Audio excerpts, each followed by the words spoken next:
March 31st, 1922, Bavaria, Germany. 6 people, an entire family, and their maid are brutally slaughtered with a mattock on their remote farm.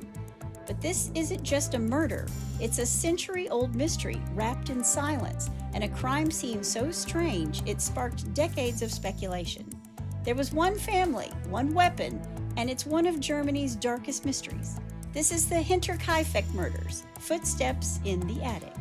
Hey y'all, I'm Kris Calvert. And I'm her husband, Rob Pottorff. Welcome to Hitched, Homicide. For better or worse. Till death do us part.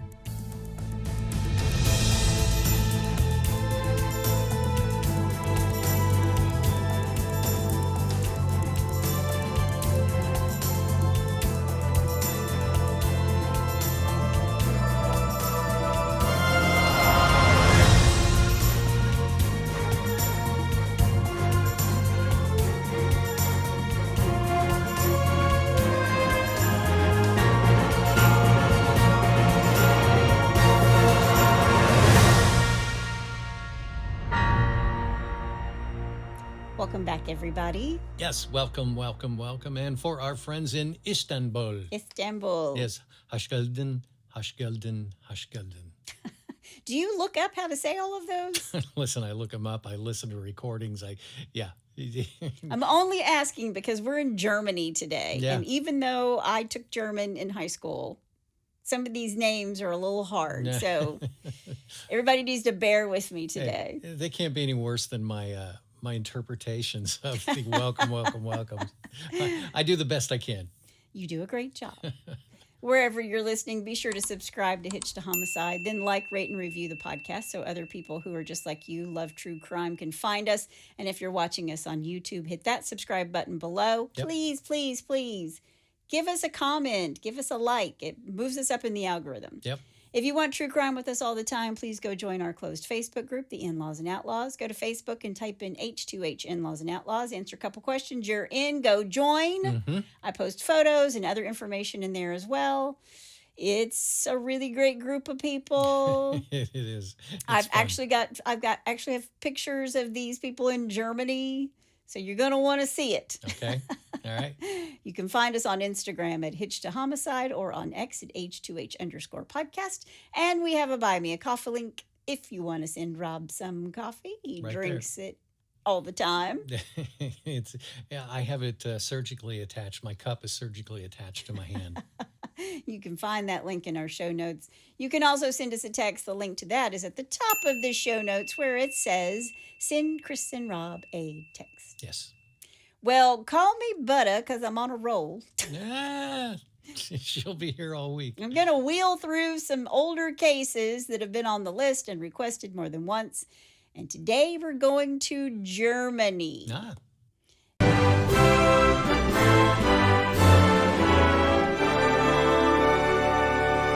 Wir haben nach Deutschland. We're not going to Istanbul. No. Okay. I've been brushing up on my German language skills. Good. I say that, and now I'm going to fail miserably. I just set myself up. Before we get started, let me thank some sources. Wikipedia, True Crime Database, Reddit, Mental Floss, Darlene P. Campos blog, Dark Histories podcast, The Art blog, Makers and Quinn, DefrostingColdCases.com, Hinterkaifeck.net, and IceColdCases.com. Can you tell how cold the case is? It's very cold. All right. Well, you ready? Ich bin. I am. Okay. Here we go. Let's do it. The Hinterkaifeck farmstead was a solitary place. It's located near the woods outside the Bavarian town of Grubern, about an hour's drive from München or Munich and a half-mile behind or hinter the town of Kaifeck. Okay. Hinterkaifeck. It was built around 1863 and had been owned by the Gruber family. Located approximately 43 miles north of Munich in Germany, it was situated in the state of Bavaria, the founding region of the future Nazi Party. Germany was blue, oh, what to do. Which grew significantly in the years between 1921 and 1922, owing to the backlash against the socialist and liberal politicians in the region as Germany's economic problems escalated as a result of the weakness of the Weimar Republic. Okay. That's your history lesson. There you go. And moving on. And this farmstead is 4 parts: the living quarters or the house, the barn, which is attached directly to the living quarters with no separation by door or locks or a wall. It's used for livestock. And they store hay there and tools. Then there's the machinery room, which is small, attached. It's a small attached workshop and a storage space near the barn. And the stable for the animals, cows, pigs, and chickens. Okay.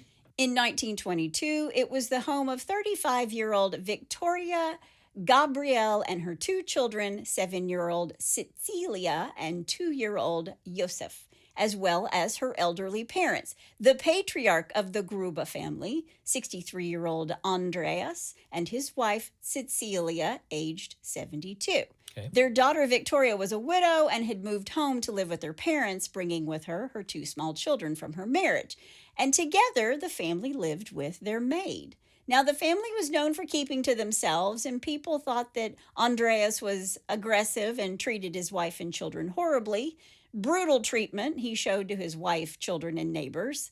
If Andreas didn't like something or what somebody did, he was known to attack people with dangerous objects, Jeez.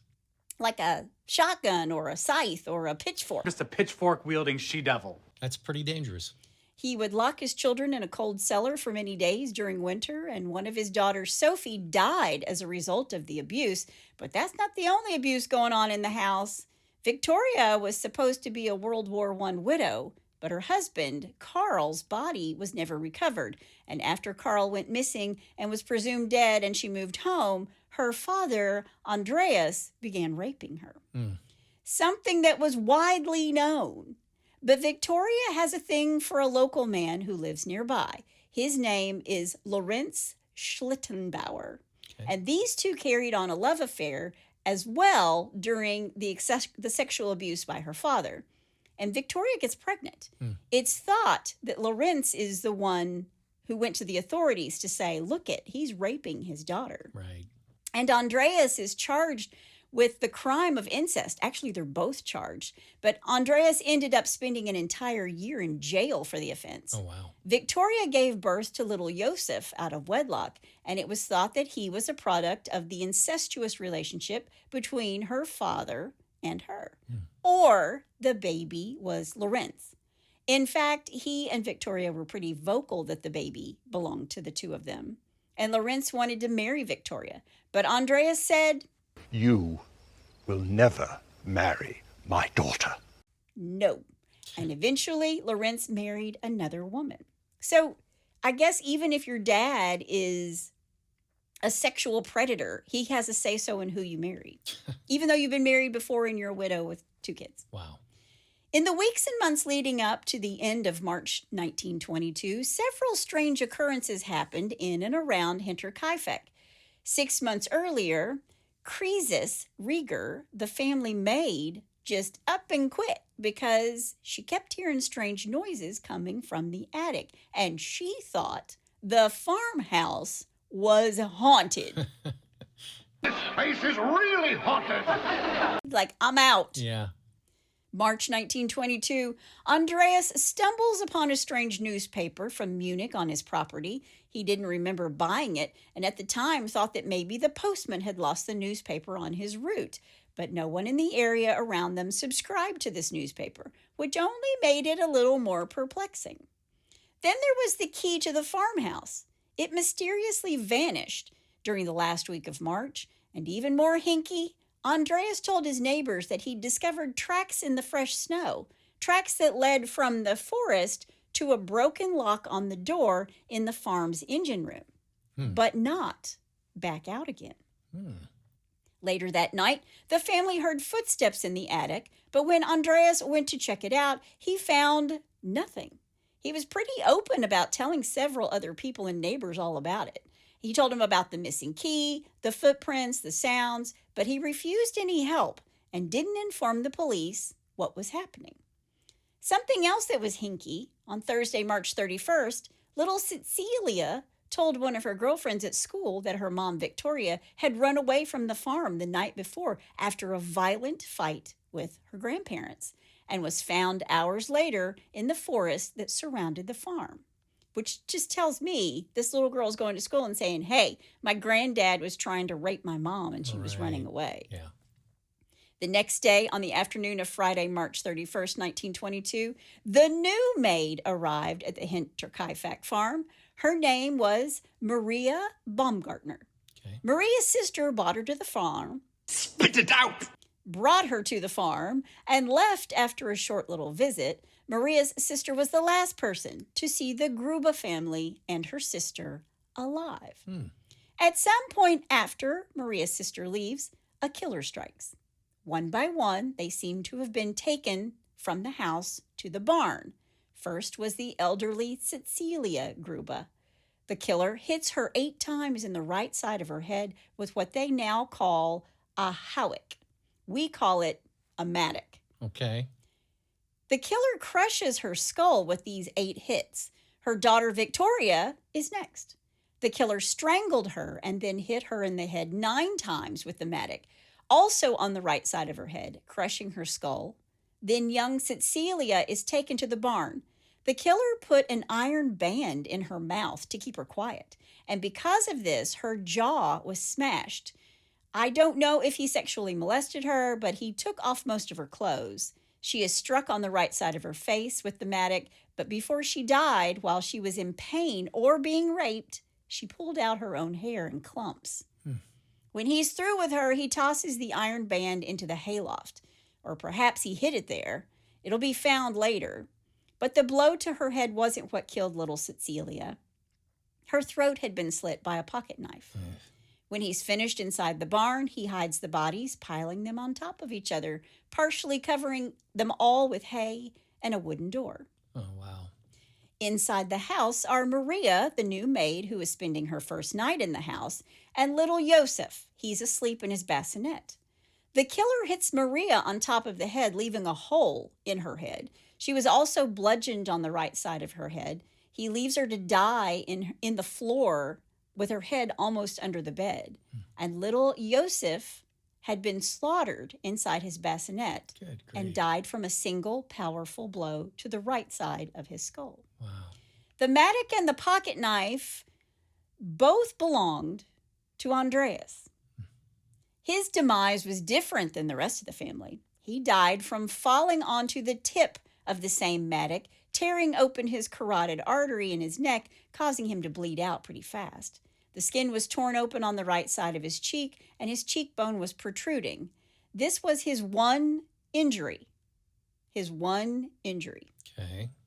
The day after the murders, on April 1st, 2 men arrived at the Hinterkaifeck farm, Hans and Eduard Shirofsky. I'm trying hard, guys. Say that 10 times fast. They knocked on the door. They were there to take a coffee order, but nobody answered. So they knocked on the windows, and still nobody answered. Then they walked around the yard of the farm, and there was nobody there. What they do notice is that the gate to the machine house, or the barn where they kept the tractors and equipment, was open, but they didn't suspect anything, and they left. Then when 7-year-old Cecilia didn't show up for school for a few days with no explanation, and people around them were noticing that the family wasn't at church on Sunday, God forbid, they began to worry. Okay. On the morning of April 4th, I did think it was funny. They went to church every single Sunday and he's raping his daughter. Yeah. And everybody knows. Yeah. On the morning of February 4th, local mechanic Albert Hoffner went to Hinterkaifeck to repair an engine on one of their tractors. And he doesn't see anyone, no family. All he hears are the farm animals and the family dog howling from inside the barn. And he waits for an hour on Andreas, or anybody for that matter, to show up. Sure. Then he decided to go ahead and start working and repair the engine. And he was done in about 4.5 hours, but he didn't see anyone. Later that day, around 3:30 p.m., Lorenz Schlittenbauer sent his 16-year-old son, Johann, and his 9-year-old stepson, Josef, to the Hinterkaifeck farm to see if the Grubas had made it home. But the boys made it home and said, nope, we didn't see anybody. There's nobody there. Right. So their dad, Lorenz Schlittenbauer, headed to the farm later that day, and he took with him Michaela Pohl and Jakob Zelig. And these three go into the barn, entering through the open door to the former engine house, leaving the boys outside. So the young boys came back too. Okay. The next door to the barn was locked and was forced open. That's when they see the bodies. Andreas, his wife, Cecilia, their daughter, Victoria Gabrielle, and his granddaughter, Cecilia, all in the barn. Lorenz then went into the house alone shortly afterward and found the maid, Maria Baumgartner, and the youngest little kid, Josef, murdered inside the house. Right. After the bodies are discovered, Pohl and Ziegel leave the crime scene with Josef, and Lorenz waits in the house for the police to arrive. And Mayor Grieger of Wagen is notified and contacts the police. Another Gruber resident is sent to the Waldhofen to call the Schobenhausen police. Onlookers visit the crime scene, and they're rubbernecking like crazy. So they live in this small area. You know, this guy's probably out there going, I was just there fixing the tractor, and I was just there knocking on the door for coffee. And so they're looking at everything. They're walking through everything. They're rubbernecking like crazy. Right. 6 p.m., the police from Hoevart and neighbor Grieger from Vangren arrive. 6:15, a telephone message reaches the Munich criminal police. The police from Schrobenhausen arrive in Hinterkaifeck. They rope off the crime scene, little too late. Yeah. The rubberneckers are moved away and can no longer enter and view the murder site at will. By 9:30 p.m., the Kripo's journey, that's the criminal division of the police from Munich Right. to Hinterkaifeck, begins. The 6 officers, including 2 dog handlers, arrive in Gruber. All right. They're going through a lot of people here, and they're just dead bodies laying around.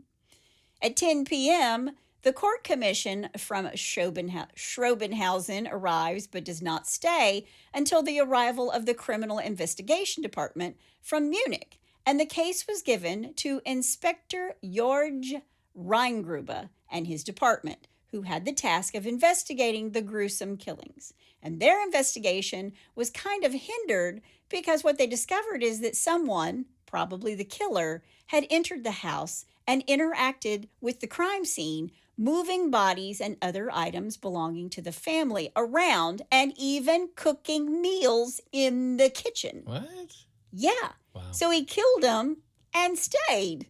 He worked up an appetite. Well, I worked up an appetite. Apparently. Jeez. And here's their theory. They believe the crime scene has been altered because on a wall in the house, a calendar showed the date for April 1st, 1922, and it was determined the victims were all murdered the previous day. So this meant somebody, again, most likely the killer, tore off the March 31st, 1922 page. And this would have been something someone in the family would have done, and usually it was the same family member who did it every single day.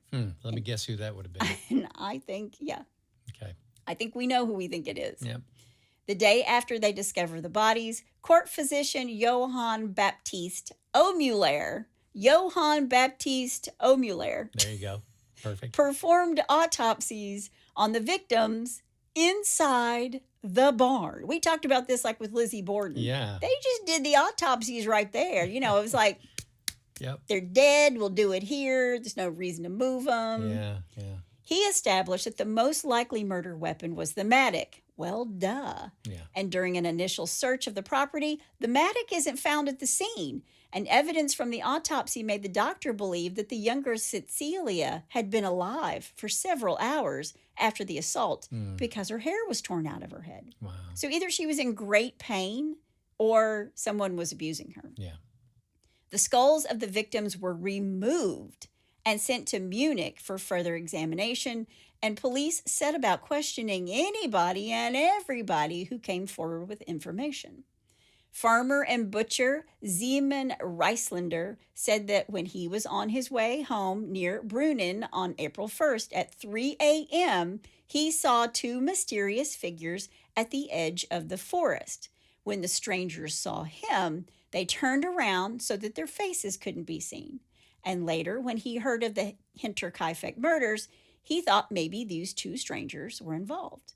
At first, authorities believed the motive for the crime was robbery, and the police interrogated traveling craftsmen, vagrants, lots of folks from the surrounding villages.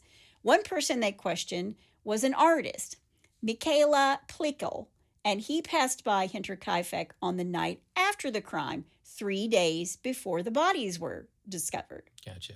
And on that night, Plickel saw that the oven inside the house had a fire, and what he smelled wasn't dinner, but something horrible that reminded him of burnt rags. What's that smell?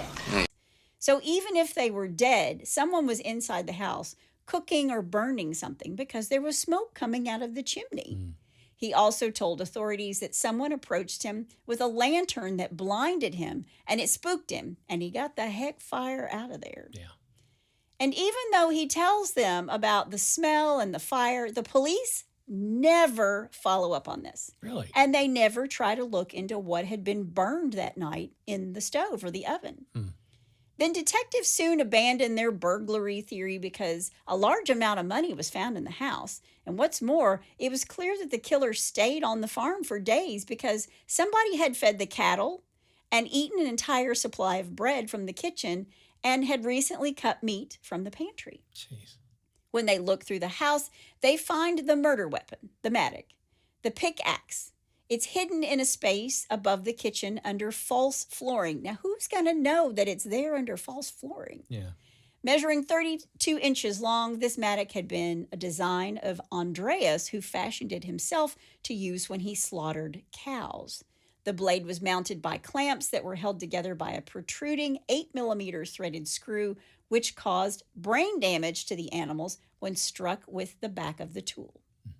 When they search the barn, they find the iron band in the hayloft, along with evidence that someone had been living there. Haystacks were left behind, and whoever had been there had removed the roof tiles, most likely to use as a lookout in case somebody showed up.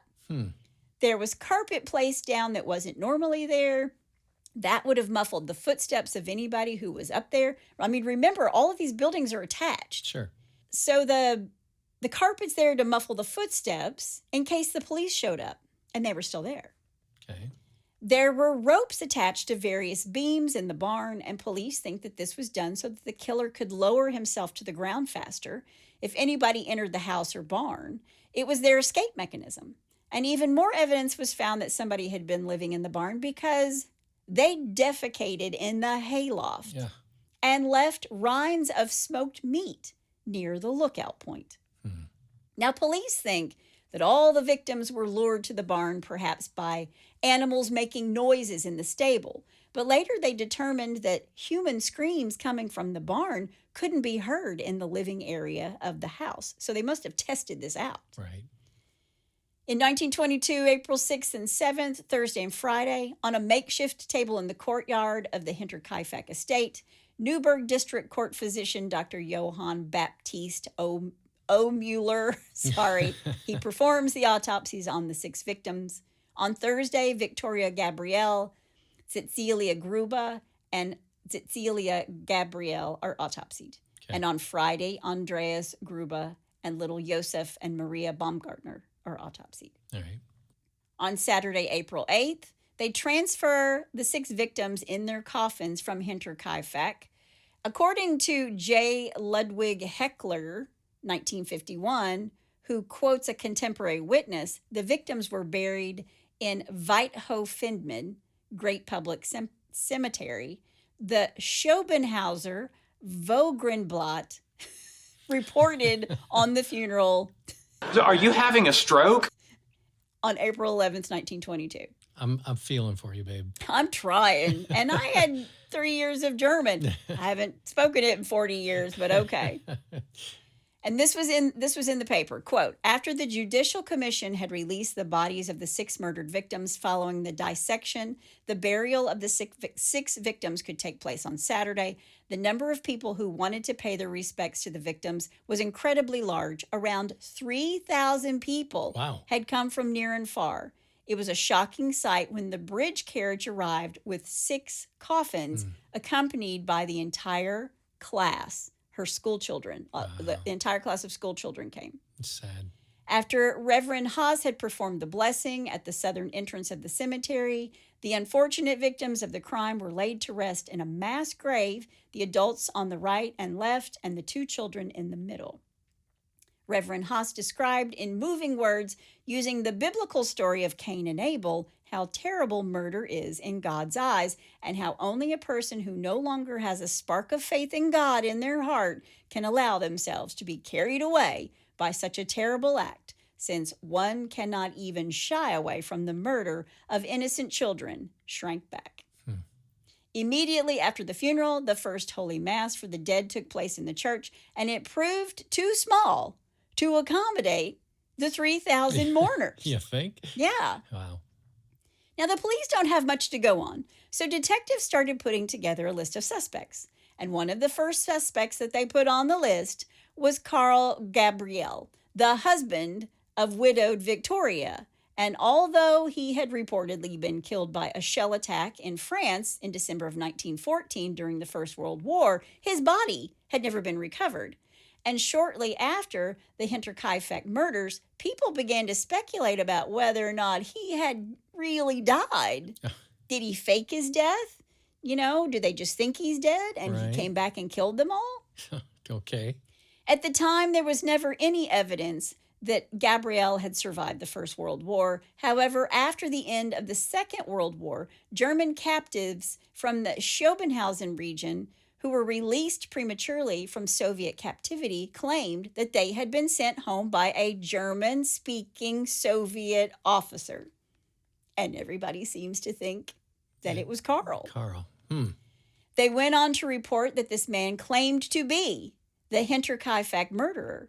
However, the credibility of this statement was later revised. There was a strong theory that the German-speaking Soviet officer might have been Carl, because those who claimed to have seen Gabriel after his reported death testified that he had wanted to go to Russia. So he's told all his friends he wants to go to Russia. Then he disappears during the First World War, and then this guy who can speak German is working with the Soviet army. Yeah, it seems a bit of a stretch, but, who knows? Who knows? Yeah.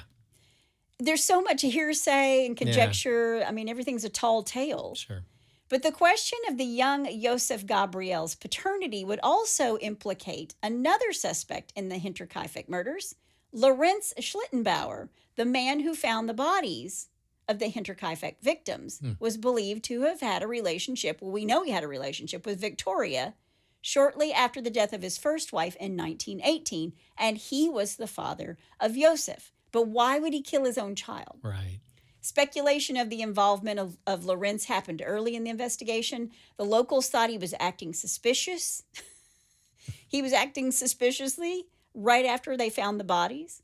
When Lorenz arrived to help look for the Grubas along with his buddies, the 3 men had to break a gate to enter the barn because every door was locked. But after they find the 4 bodies in the barn, Lorenz apparently unlocked the front door with a key and suspiciously entered the house alone. It was there he discovered the bodies of the maid, Maria, and the baby, Josef. And remember, a key to the house went missing just days before the murder. Oh, yeah, right. However, it is possible that because Lorenz was a neighbor as well as possibly Victoria's lover, she might have given him a key. And when his buddies asked him why he had chosen to go inside the house alone when they were all uncertain if the killer was still on the property, I mean, they went into the barn first. Lorenz allegedly said he went to go look for his son, Josef. Okay. Which makes sense because he's not in the barn. Sure. Now, while in the Gruba house, it is known that Lorenz disturbed the bodies of the crime scene in a way that might have compromised the investigation. For many years to come, Lorenz was the center of local suspicion because of his strange comments, which people believed were proof positive that he knew the specifics only the killer could know. Or maybe he's in shock because the woman he loved, even though he had gotten married to another woman, is dead in the barn, and his infant son, who he believes is his, has been slaughtered in his bassinet. Right. Less than a year after the Hinterkaifeck murders and the murder investigation, the farm at Hinterkaifeck was completely demolished. All right. Yeah. In 1925, a local teacher named Hans Blogger found Lorenz Schlittenbauer visiting the remains of the demolished barn and home. And when he asked him, "Why are you here?" he said that the killer wanted to bury the family's remains in the barn after the murders, but that the ground was too frozen. The ground was too frozen. Okay. And Hans is like, whoa, whoa, whoa, dude. Yeah. Are you confessing to me that you know more than you've said? Because that's the kind of admission of guilt that he knew the state of the ground at the time. He knew it was too hard. But he did live nearby.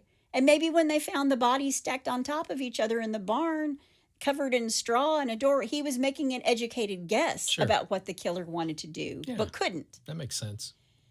For years, people speculated that Lorenz's reason for murdering the family was because Victoria had demanded money to support Josef. And before he died in 1941, Lorenz Schlittenbauer filed and won several civil claims for slander against those very people who called him the murderer of Hinterkaifeck. And if Lorenz had knowledge of who committed the Hinterkaifeck murders, he took the secret with him to the grave. Now, remember the maid who thought the house was haunted, the one who left? Right. Kris Rieger. She worked for the family for almost a year, November 1920 to September 1921, and she gave police the names of several suspects to look into. Anton Bickler, a local man who helped out during the potato harvest at Hinterkaifeck, and she knew the ins and outs of the farm. She told police she believed Anton and his brother Carl might have committed the murders. Kris claimed that Anton often talked with her about the Gruber family and the Gabriel families, saying, quote, "that family ought to be dead," end quote. Wow. When she was questioned by the authorities, she also said that the farm dog barked at everyone, but never at Anton. And she said that she spoke with a stranger one night through her window. What? Why are you speaking with a stranger through your window? And she believed it was Carl Bickler, the brother of Anton. And he had no business being at the Gruber home late that night. Kris told the police that she believed that Anton and Carl could have committed the murders together with a man named George Siegel, who worked at the farm and knew all about the family fortune. According to her, George Siegel supposedly broke into the home in November of 1920 and had stolen a number of items. It was a crime he denied. When he was questioned, George stated that he had carved the handle of the murder weapon himself when he was working at Hinterkaifeck and knew that the tool would have been kept in the barn passage. So he helped make this. He helped Anton make this thing. Right. Then the former maid Kris Rieger said the Thaler brothers should also be considered suspects of the murders because it was well known that the brothers had committed several other small burglaries in the area before the Hinterkaifeck murders. And Kris said that Josef Thaler stood at her window at night and asked her questions about the family, to which she gave no answer. How many people are standing at her window? What is this, like a Starbucks drive-thru? Apparently. I need 8 double tall. Jeez. So which one was it? Was it Kris? Was it Josef Thaler at the window? Was it Carl Bickler at the window? Come on. Wait, question for you. Why was she released? She quit. Okay. Because she said it was haunted. Okay. Yeah. Yeah. Okay, I remember. According to Kris, she had a conversation with Josef Thaler where he claimed to know which family member was sleeping in which room and stated that they had a lot of money hidden in the house. During his conversation, she realizes there's another person within earshot of what he was saying, but didn't know who they were. According to her, Josef and the stranger had looked in the barn where the tractors were, the machine house, and then looked up. I don't know what she was implying that they were saying, only that maybe she's thinking, this is where we killed them, and now they're in heaven? I don't know. I mean, she's kind of all over the place. Yeah. And how many people are coming to her window to talk to her that she doesn't know who they are? That's the funniest part. Several years after the murders in May of 1927, a stranger stopped a resident of Weithofen at midnight asking him questions about the Hinterkaifeck murders before shouting out, I'm a killer, a stone-cold killer. quote, "I'm the killer," end quote, and then running away and disappearing into nearby woods. And yet another theory, and the one I think is true, is that Andreas Gruber, the patriarch of the family, killed them all in cold blood.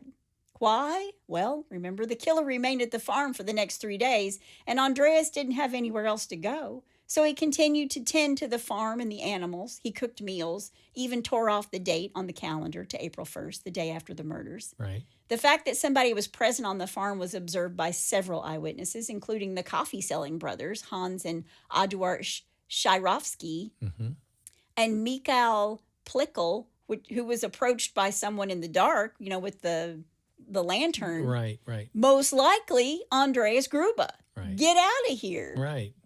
After April 1st, there were no other reports of someone living at the farmhouse, as no one else visited the property until April 4th. So it was simply assumed that the killer had remained in the house for 3 days after the murders. Wow. Or did Andreas meet his maker in the barn alongside his family, killed by someone else the day after he murdered the family? Or, because he wasn't bludgeoned in the head and was impaled, is that something he could have done to himself? Right. Did Lorenz kill Andreas after seeing what he did to the family? Because there are many who believe that Josef was his child and not the product of rape and incest between Andreas and Victoria. Victoria once told Lorenz, quote, "That's the better thing that I'm pregnant by father, otherwise he would beat me to death," end quote. It is suspected that Victoria was only allowed to meet with other men like Lorenz because she was already pregnant. And the fact that she was beaten to death could mean that Andreas learned the identity of Josef's real father. And that's the reason she fought with her mom and dad running away just 1 day before the murders. Right. Remember, little Cecilia tells her friend that at school. Yeah. And maybe, just maybe, when Andreas discovers that he is not the father, You are not. Maury Povich, you are not the father. You beat me to it. He went into a rage and beat his family members to death, strangling Victoria, the only one who was strangled before beating. Remember, she was strangled first and then beat to death. Right. So, and then he beat his wife and then the 7-year-old Cecilia when they attempted to intervene. And maybe he sexually assaulted his little granddaughter before killing her. I mean, he is a known rapist, and Right. she's found half naked. Sure. Maybe he'd wanted to rape his granddaughter and his daughter, and his wife prevented him from doing it. And after he slit her throat, he either threw or lost his pocket knife in the straw. Right. And then hid the mattock in the attic space where it's later found. Then, after he tried to bury the bodies and discovered that the ground was too frozen, Andreas spent April 1st on his farm, tending to his duties, but remained inside the barn and out of sight whenever people showed up, such as the mechanic, Albert Hoffman, who reported seeing no one at the farm on the morning after the murders.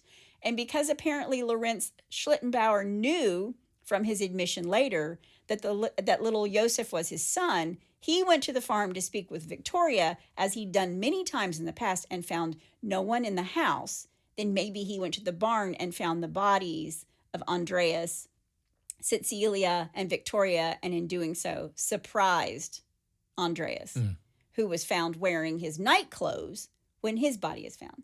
So did he surprise Andreas? I mean, did Andreas kill everybody and then Lorenz surprised him and killed him himself? Right, right.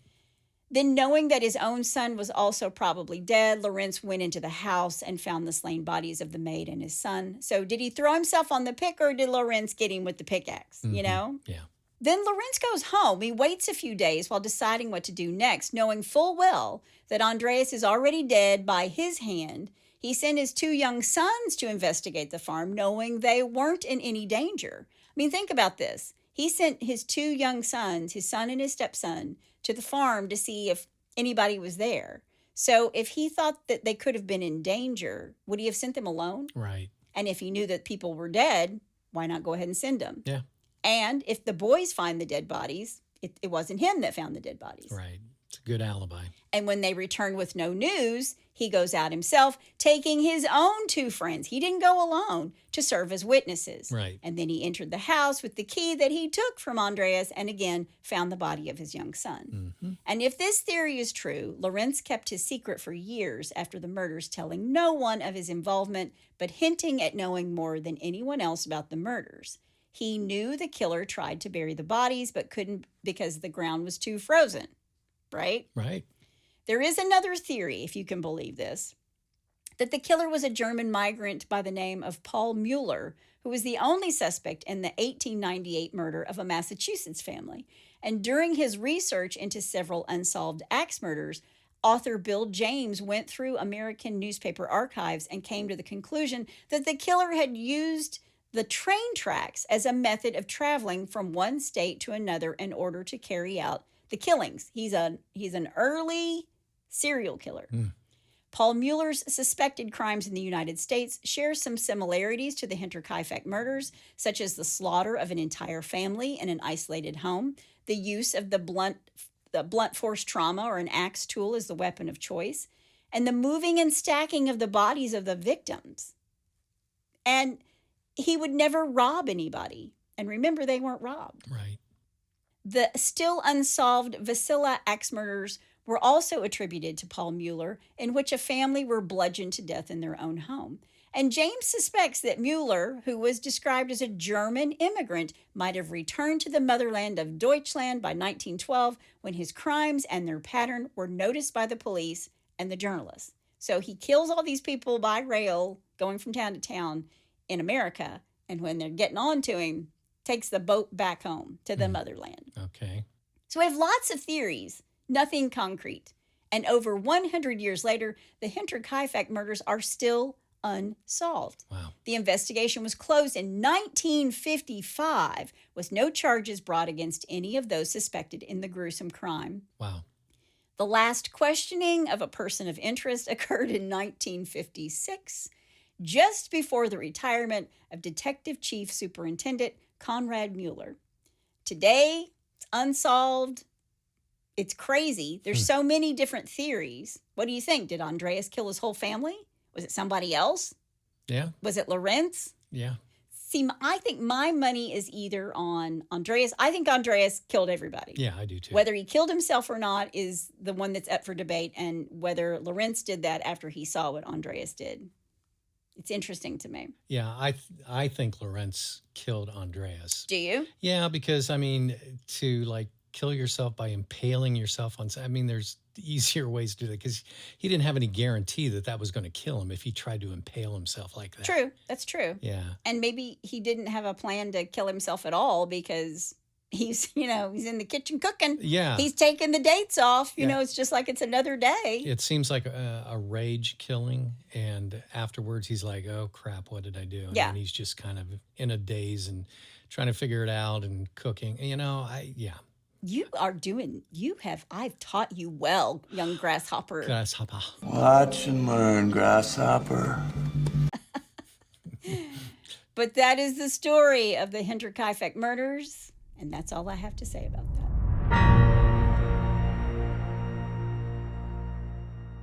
Well, here's my take on it. Okay. Out of everything that you told me, this is what I take away from it. Okay. That first maid made the best decision in her entire life. She's like, I'm out of here. She dodged a bullet. Well, I mean, do you think maybe he was up in the attic, or was somebody frogging? You know, there's this thing called frogging where people live in your walls or live in your attic, and then they come out when you're not home and eat your food. And The one thing that makes me think that, I mean, I think Andreas did kill them out of rage or whatever, but the thing that throws me off is the fact that there was a whole section in the hayloft where this person was living. Yeah. And had a lookout and the whole 9 yards. So that adds a whole different... True. whole Unless he was up there looking out and he'd had coffee and he had to go. Where's your father? His coffee kicked in. And he couldn't make it back to the That's house true. or the outhouse. Yeah, that's Not true. a coffee drinker, but Yeah, I've heard stories. yeah. I've heard the tales. Jeez. Once again, the perfect crime. Maybe. Yeah. Maybe. Wow. Oh, well. Okay, well, let's go from the perfect crime to the stupid crimes with a little bless your heart. Well, bless your heart. All right, number one. Number one, Safe. eins. I'm still in my German mode. Eins. Okay, number one. Safe.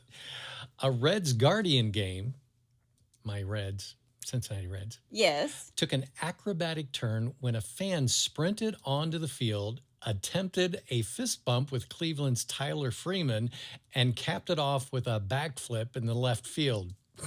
What?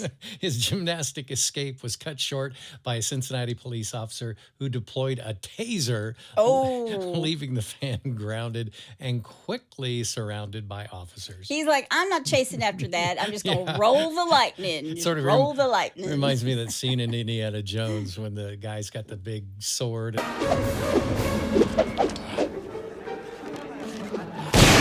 Yeah. Yeah, and he just pulls out Then a he gun. pulls out a gun and Yeah. shoots him. Okay. Yep.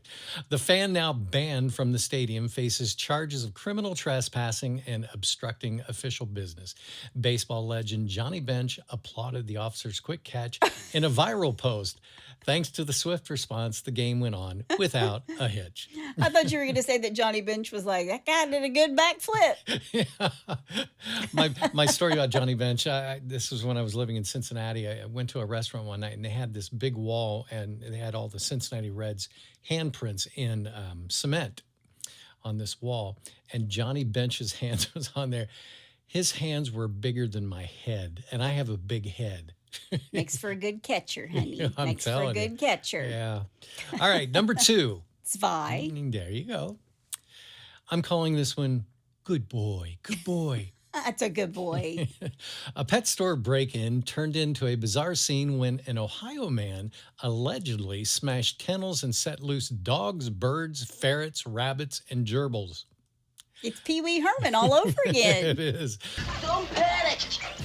No pushing, no shoving. Columbus police arrived at the Hilliard shopping center early on July 9th to find animals roaming free inside and outside the store. Authorities managed to round up the escapees, but the strangest twist came. Here it comes. Yeah. An hour later, when the suspect was apprehended, he was apprehended with several gerbils reportedly stashed in his pants. No. That's not true. It's absolutely true. No. Is that a gerbil in your pants, or are you just happy to see me? Oh, man. All right. Number three, and finally. Finally. Eins, zwei, drei. There Here you we go. They were where? An Arizona man suspected of DUI was caught in a precarious situation, literally, when deputies found him with his finger stuck in a can of White Claw after crashing into a guardrail. Wait, his finger was stuck in the top of a White Claw. Like the little hole that you drink it out of? Yeah, the drink White Claw, yeah. I love me a good White Claw. There you go. They're gluten-free. When approached, the driver fumbled with the seltzer can and assured the officer that he was totally perfect, despite evidence to the contrary. Have you been drinking? Yeah, after he smashed into a guardrail. The man was arrested on multiple DUI charges and for causing damage to county property. Thankfully, no one was hurt, but the Yavapai County Sheriff's Office reminded residents to report possible DUIs because hard seltzer excuses don't hold up in court. Yeah. Oh, Poor can you imagine guy. being pulled over Bless his... and you got your finger stuck in the top of your can? Yeah, and then you come out pointing and the can's on the end. I have not been drinking. I am fine to drive. Oh, Lord.